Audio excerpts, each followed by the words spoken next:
Hello, fabulous ladies and gentlemen of Heron and Riverside High Schools. This is Mr. Bear, and I am here to present to you applications of quadratic formula.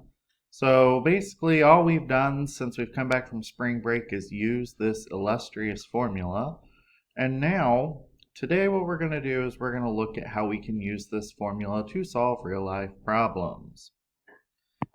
Alright, so we've already talked about this slide a lot, but let's just remind ourselves what a quadratic equation looks like, or a quadratic formula rather looks like. It is x equals negative b plus or minus the square root of b squared minus 4ac all over 2a. You should be very familiar with this formula by now. But if you are not, please write it down as you are going to be using it in every problem that we do. And we've also talked about what types of solutions that we would have whenever we use the quadratic formula. You get rational solutions if your square root simplifies to an integer.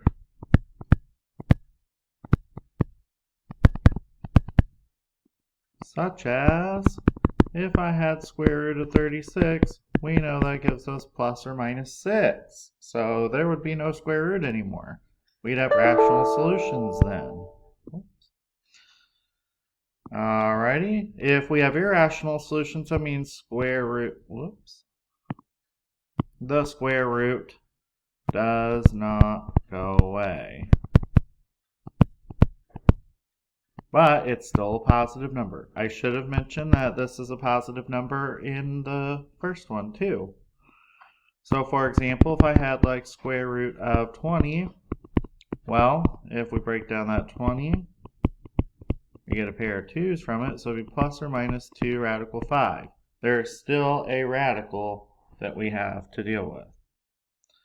And complex is when you have the square root of a negative number. It doesn't matter if it's an integer or a non-integer, you will have an I. But guess what? In applications, we won't really see that example, so we're going to move on. Now, when we did these problems before, we were writing integers in radical form because those are the exact values. But today we want to talk about estimating things to the hundredths place. That's 2 decimal places past the decimal point. Okay, so as a review, A is 2, B is negative 3, C is negative 4. We plug this into our quadratic formula. Okay, so nothing new here. We're going to replace this as a b value, so we're going to put negative 3 in here.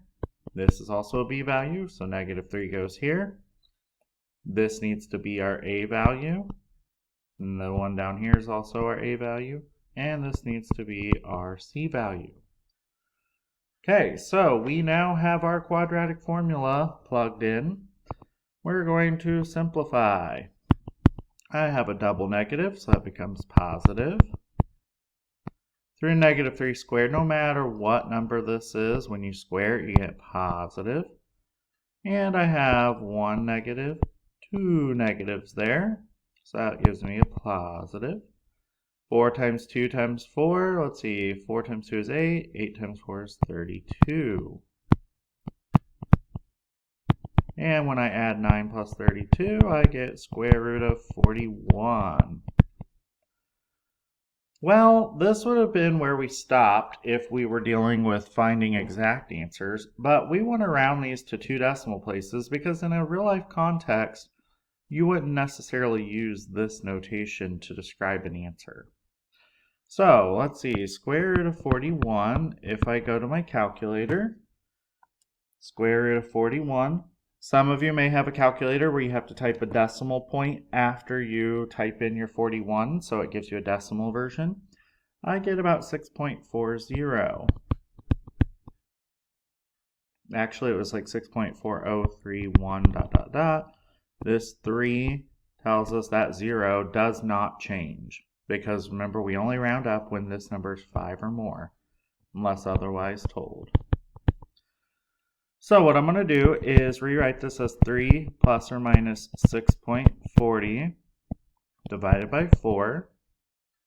And what this does is it creates two equations. So we have 3 plus 6.4 divided by 4. And we have 3 minus 6.4 divided by 4.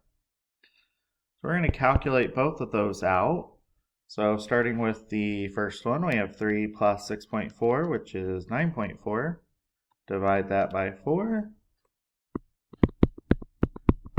Calculator gives me 2.35. So there's one estimated solution. The next one, we do 3 minus 6.4, which is negative 3.4. And we'll divide that by 4, and we get negative 0.85. Okay. Now, you may remember when we were talking about the solutions in class, we were talking about these being the x-intercepts. So if I wanted to give a quick graph of this function, I would plot 2.35, so about right here. And I plot negative 0.85, that would be about right here. Y-intercept is negative 4, and I know that because that is the c value of this equation. And I also know since this is a positive 2, it must open upward, so we're going to have a graph something like this. Okay, so it's quadratic, crosses 2 times because we had 2 real solutions. All right, let's look at some applications now.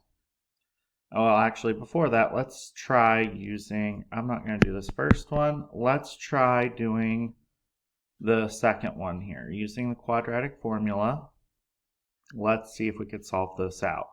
So I want you to pause your video, I want you to try this out, know that A is 1, B is 2, C is negative 2. Go ahead and try this out and compare your answer in a moment. Okay, if you did this correctly, you should have had 0.73 and negative 2.73. Okay, the reason I did this first one was because that one actually factored. It factored into x minus 3 and x minus 2. So I didn't actually need the quadratic formula for it. You could have used it, obviously, but we would have still gotten that by factoring. So I only did the second one. All right, let's try this application 1. It says the length of a rectangular flower bed. So I'm going to draw a rectangle, and the length is 2 feet longer than the width. So I'm going to write this length as the width plus 2. So 2 feet longer than its width. Okay, 2 feet longer means you take the width and add 2 to it. Okay, so our width is just going to be written as just W. And it says the area, which is length times width, is 6. So our length is W plus 2 times W equals 6.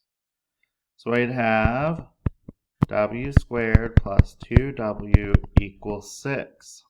Okay? Now, because this is a quadratic, we need to make one side equal to 0. So W squared plus 2W minus 6 equals 0. All right, so A is 1, B is 2, C is negative 6. Okay? So what we're going to do is we're going to use the quadratic formula. This time it shouldn't be X, it should be W. Okay, my B value is 2, so negative 2 plus or minus 2 square root of 2 squared minus 4 times 1 times negative 6. That's just me plugging in my things to the formula.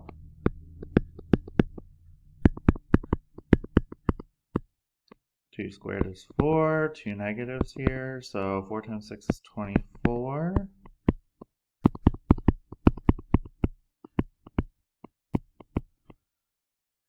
All right, so we have the square root of 28. I'm going to use my calculator to figure that out. That's about 5.29. Okay. So my two solutions that I'm going to get, I'm going to do -2 plus 5.29. Divide that by 2, I get 1.65. And if I do -2 minus 5.29 and divide that by 2, I get -3.65. Now, in the real-life context of this problem, we are talking about the lengths of segments, so we're not going to use this negative number here. So the width is 1.65 feet. The length is 2 feet more than that, so 3.65 feet. Okay? So that's how you handle a problem like this. Let's try this one. An object falls downward with an initial velocity of 40 feet per second from the top of a 200-foot skyscraper. Whoops. The height of the following object as a function of time can be modeled by this equation. So question A, how long will it take for the object to hit the ground? So ground, that means this is 0.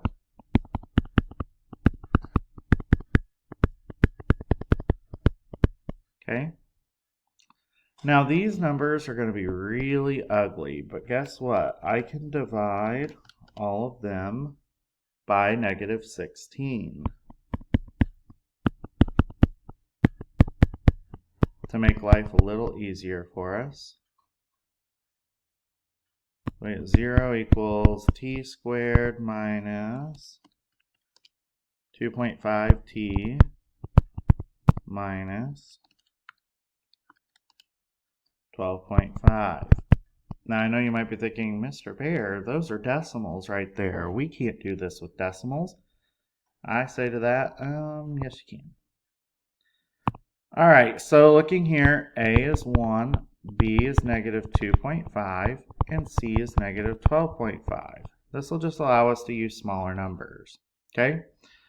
So to figure out our values, we're going to have t equals -b, so -2.5 plus or minus the square root of -2.5 squared minus 4 times 1 times -12.5 all over 2 times 1.